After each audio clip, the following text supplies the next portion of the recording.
इस वक्त हमारे साथ द न्यूज वर्ड्स के संपादक और बिहार के जाने माने पत्रकार अरुण पांडे सर हैं। बिहार के नवादा में घटना घटी है और बहुत विभत्स घटना घटी है, बड़ी घटना घटी है। नवादा में कुछ दबंगों ने दलितों की बस्तियां जला दी हैं, उनके घरों में आग लगा दी है। हालांकि पुलिस ने गिरफ्तारियां भी की हैं, 11 आरोपियों को गिरफ्तार भी किया है। लेकिन जाहिर है जब घटना इतनी बड़ी होगी तो सुशासन पर सवाल भी उतना ही बड़ा होगा।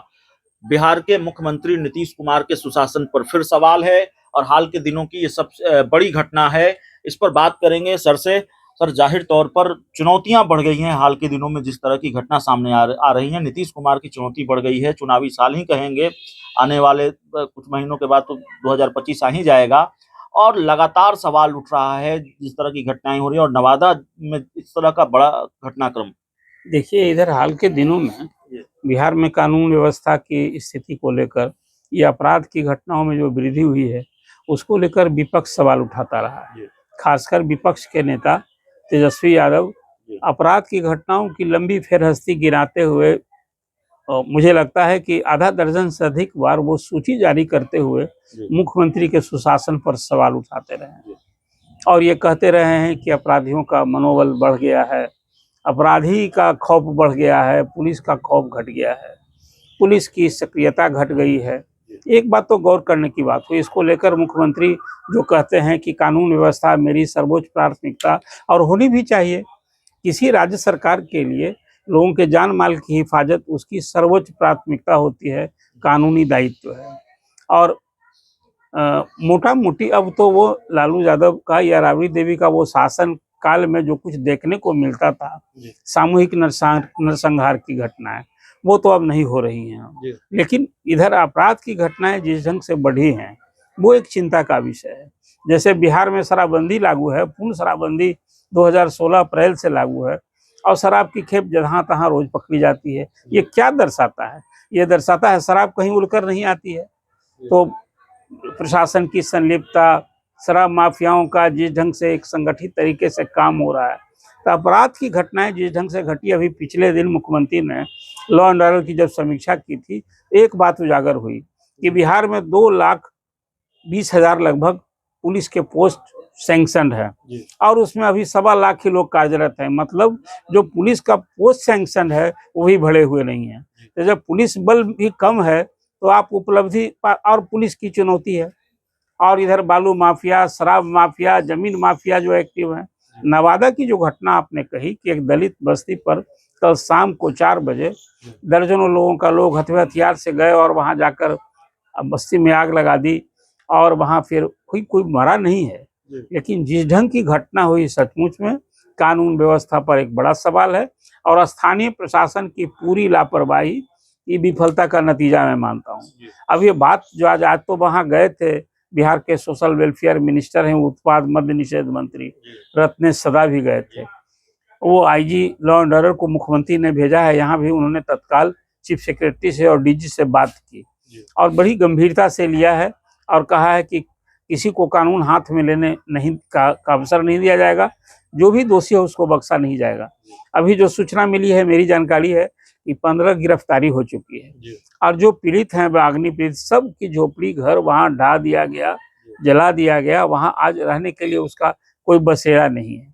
तो अभी तो राहत सामग्री पहुंचाई गई है और फिर वहां जाकर के मंत्री रत्नेश सदा ने लोगों को भरोसा दिया कि भाई आप लोग की सुरक्षा। अभी केंद्रीय मंत्री जीताराम मांझी ने भी कहा है कि वहां वो पहुंचने वाले हैं 2 दिन के बाद और उन्हें इस इशू को थोड़ा सा, मैं मानता हूं कि अभी ऐसे मौके पर थोड़ा नेताओं को बयान देने में परहेज करना चाहिए।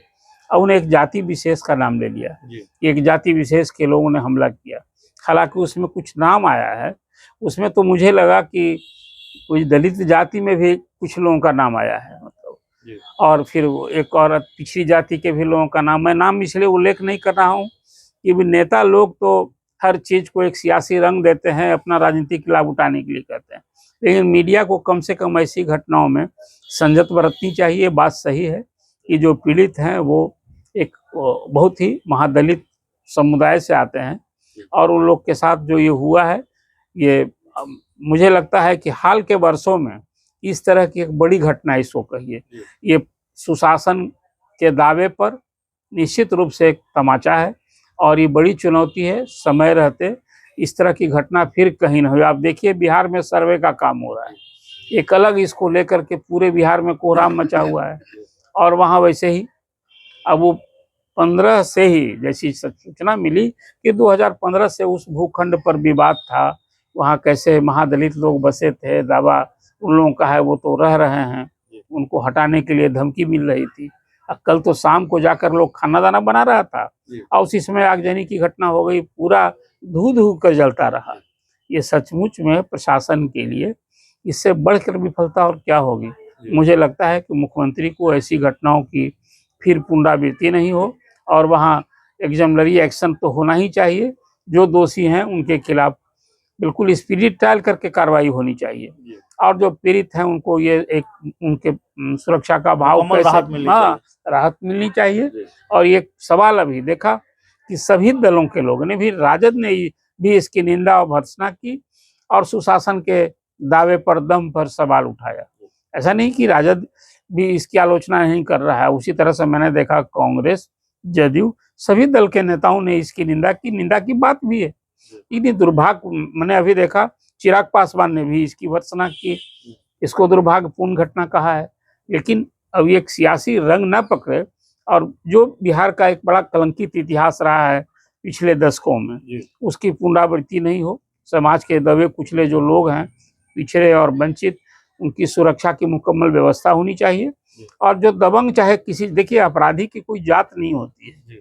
हाँ, ये बात सही है कि अपराधी जो सत्तासीन पार्टियां होती है, नेता होता है, उससे संपर्क में रहना चाहता है ताकि उनको शासन प्रशासन पुलिस का संरक्षण चाहते हैं। तो ये इससे कहीं ना कहीं इस पर सावधानी रखनी होगी और इसमें जो कोई हो, मुझे लगता है कि ये भरोसा भी करना चाहिए। मुख्यमंत्री ने इसको बहुत गंभीरता से लिया है और आज शाम तक कुछ और भी कार्रवाई, आपने तो 8-12 की बात की, 15 से अधिक गिरफ्तारियां हुई, तो दर्जन भर से ज्यादा गिरफ्तारियां हो गई है, 1.5 दर्जन तक गिरफ्तारी हो गई है। सर बता रहे थे नवादा की घटना को लेकर विस्तृत चर्चा। सर से इस पूरी रिपोर्ट में इतना ही। बहुत बहुत धन्यवाद।